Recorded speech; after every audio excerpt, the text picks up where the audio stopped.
This initiative, our plan, will modernize the classroom, will protect the future of our education system, and will ensure Ontario students acquire the skills they need to build successful lives, families, and businesses right here in Ontario.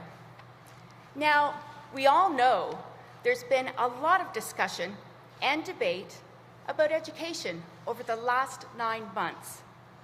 I welcome good faith conversations and consultations with anyone who shows good faith in return.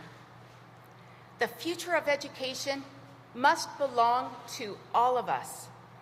It must also include voices of rank-and-file teachers and other educators, members of Ontario's diverse cultures and faiths, historically marginalized communities, and rural and urban Ontario alike. But most of all, the future of Ontario's education must focus on our children and respect the wishes of their parents. They are the most important stakeholders of all. And that is why, shortly after we came into office, we did what the Liberals had been afraid to do, or perhaps they just didn't want to do. We threw the doors open to real, meaningful, public and parental input into our education system. And I have to tell you, ladies and gentlemen, the people of Ontario did not disappoint. We received input from over 72,000 students, parents, teachers, employers, and organizations. This consultation is the largest education of its kind in Ontario education history. We heard diverse opinions on issue after issue, but everyone who participated did so with a sincere commitment to make our education system better, and for that, I would like to say thank you as well.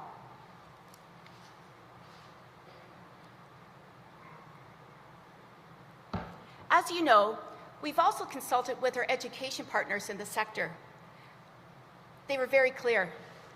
They told us what's not working and what we need to protect. We listened to mums and dads. They told us to make Ontario education more effective, efficient, and equitable. That's exactly what we're doing, ladies and gentlemen, and not a moment too soon. Today, the public consultation has closed, and now it's time to set Ontario's schools on a new sustainable path, one that respects parents and ensures that Ontario provides world-class public education, not only to students of today, but to the students of tomorrow. We need to be real. We know not everyone will agree with every single part of our plan. That was never going to be the case. But Premier Ford and our PC government have a mandate to govern and a mandate to lead. I did not come here today to rehash the campaign. I came here today to deliver an education plan that works for Ontario. But first, Ontario parents need to know why change is so desperately needed. We need real change because, frankly, the previous Liberal government got the big things wrong. But rest assured, our government has listened, and we are going to get it right. Our parents and our students deserve this. We are going to invest smarter. The Liberals poured, did you know, the Liberals poured $5 billion more into a variety of education schemes that really did not pan out well for our students. And now, too many Ontario students are failing to pass even the minimum requirements in standardized testing. The Liberals used our classrooms to conduct social experiments on our children by implementing failed ideologies like discovery math. And as a result, math scores have declined. And They also implemented a controversial health and physical education curriculum without adequately consulting parents. This was wrong, and as a result, public trust has deteriorated. There can be no doubt our students are failing their tests because the Liberals have failed our students. The Liberals also pursued education ideology that fundamentally was elitist. They fixated on university education while ignoring colleges and essentially looking down on skilled trades. That's unacceptable in this day and age. And as we all know, too many university grads have either gone back to college or they struggle to get jobs. Meanwhile, high-skilled trades jobs remain stigmatized and unfilled. The test for a 21st century education system is this: are students leaving school with the skills they need to build good lives, families, and careers right here in Ontario? And are we doing it in a way that is fiscally responsible and respectful of parents? The answer up until now has been no, an absolute clear no. But today, that changes. The biggest change we have made to date in education is very straightforward. We recognize parents are the primary educators of their children, but we recognize that parents and professional educators must be a team. The biggest factor in student success is the quality of their educator in the classroom. And I've said it from day one, we have some of the best talent right here in Ontario. Our education system is recognized around the world. But our teachers are held back by outdated hiring practices. I want to see an education system that is accountable, but most importantly, recognizes teachers' success. But unfortunately, the system we inherited only values time served. That, ladies and gentlemen, is unfair. Energetic young teachers with new ideas are struggling to enter the profession, and a teacher's ability to reach, motivate, and educate the students in front of them counts for almost nothing at all. You know, their ability, their expertise they bring into that classroom, pretty much to date, under the past Liberal government, has accounted for nothing at all. And that is unfair as well. There's a better way forward for teachers, ladies and gentlemen. When principals meet talented teachers, they should be able to hire them. Hiring should not be only based on seniority, but on talent and expertise. Math teachers should teach math. French teachers should teach French. Our government believes we always need to get the right talent in the right classrooms. You know, a few moments ago, I laid out our test for the education system. Are students leaving school with the skills they need to build good lives, successful careers right here in Ontario? And are we doing it in a fiscally responsible manner that respects parents? To pass that test, we need to see major changes in our curriculum. Sadly, today's curriculum does not prepare students for their future. And we heard it loud and clear, absolutely loud and clear, from parents and employers and even students. We have inherited an education system where too many of our kids can't even do basic math.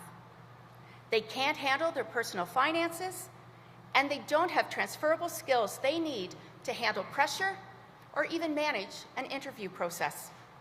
This needs to change. I'm proud to announce our government will implement a new math strategy over the next 4 years. Under our math plan, we're getting back to the basics, less ideology and more skills. Our strategy will emphasize financial literacy by finally including it in mandatory curriculum in high school. Our plan will emphasize basic arithmetic and multiplication. Our plan will promote science, technology, engineering, and math, the STEM disciplines. These are the building blocks of 21st century skills. By going back to the basics, we will give students a more solid foundation for more advanced work. We'll encourage students to explore career paths they've never considered in industries like agri-food, coding, and trades, skilled trades. We'll work with guidance counselors to broaden those career horizons for our students across Ontario. Students deserve to have a solid foundation on which to build their career path and realize their goals. As we equip our students for success, we know they need more than just professional skills. We've heard this loud and clear. They need other skills as well. They need to know how to respect one another and themselves. They need to know how to use technology safely. And quite frankly, they need to know what healthy relationships look like. That is what our new, age-appropriate health and physical education curriculum will do.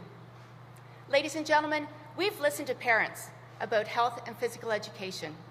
Mom and dad are the experts on their children, so we asked for their advice. They told us that they want a robust health and physical education curriculum.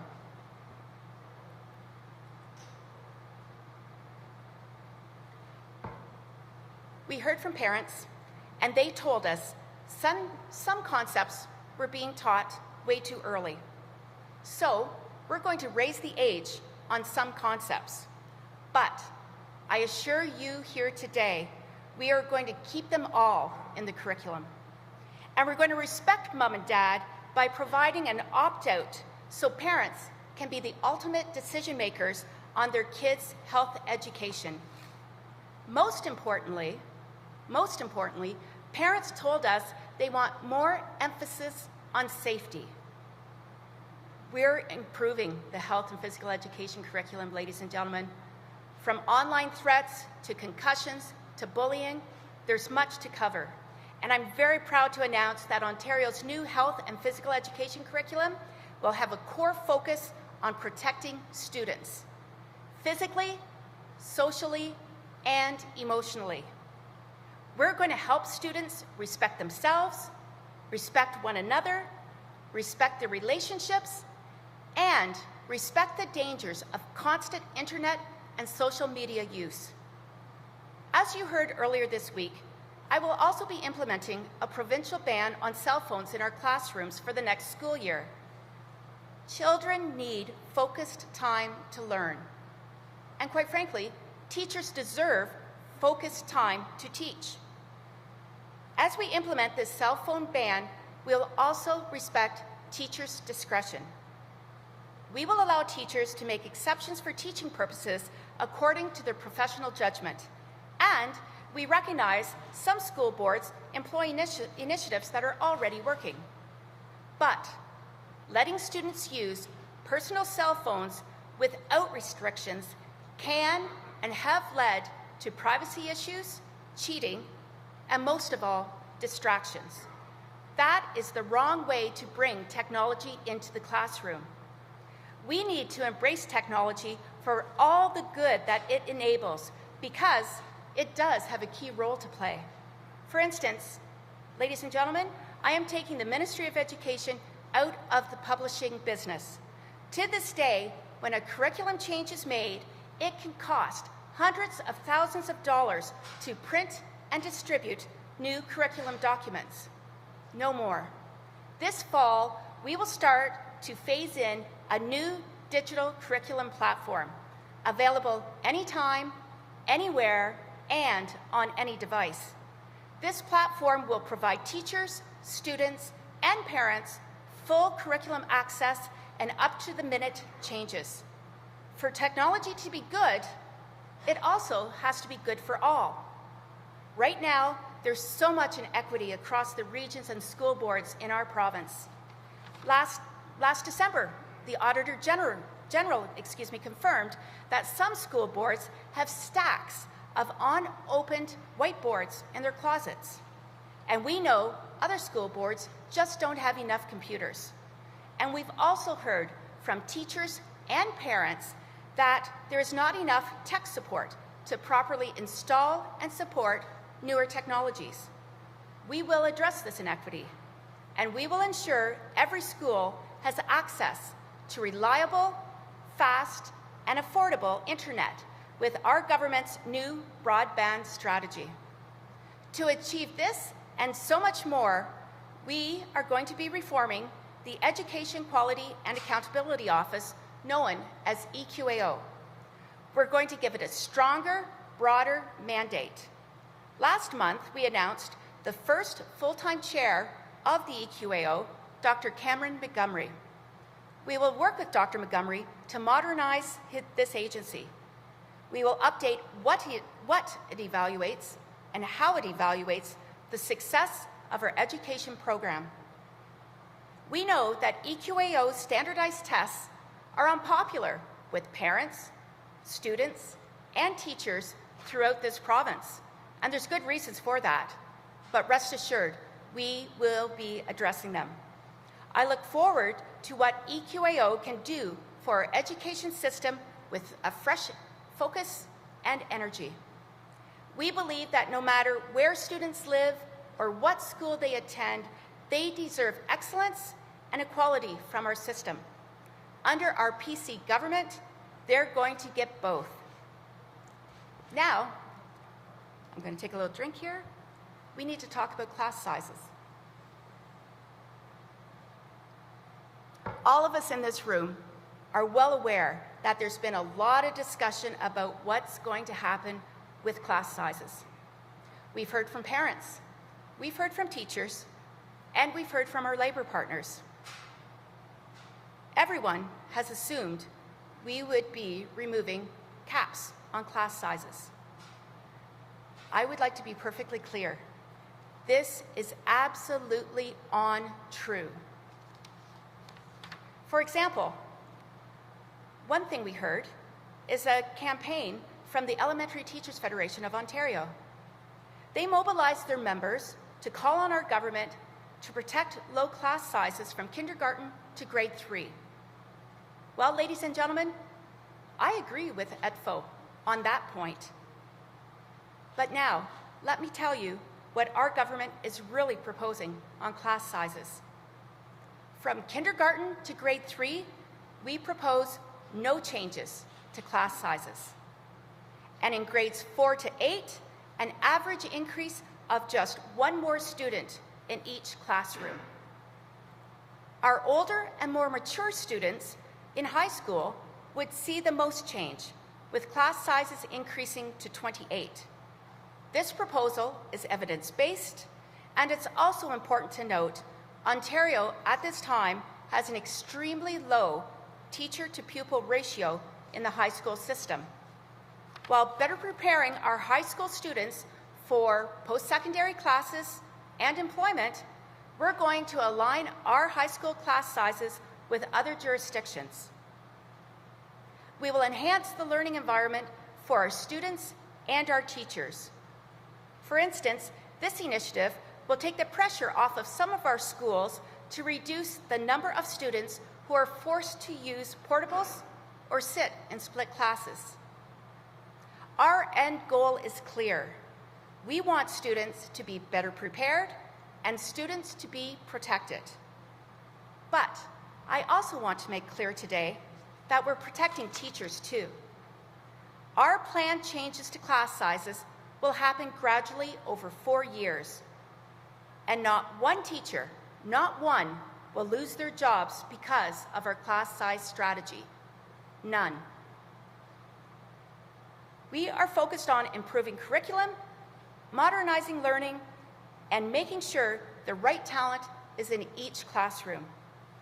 Everything we do from this day forward will be responsible and measured.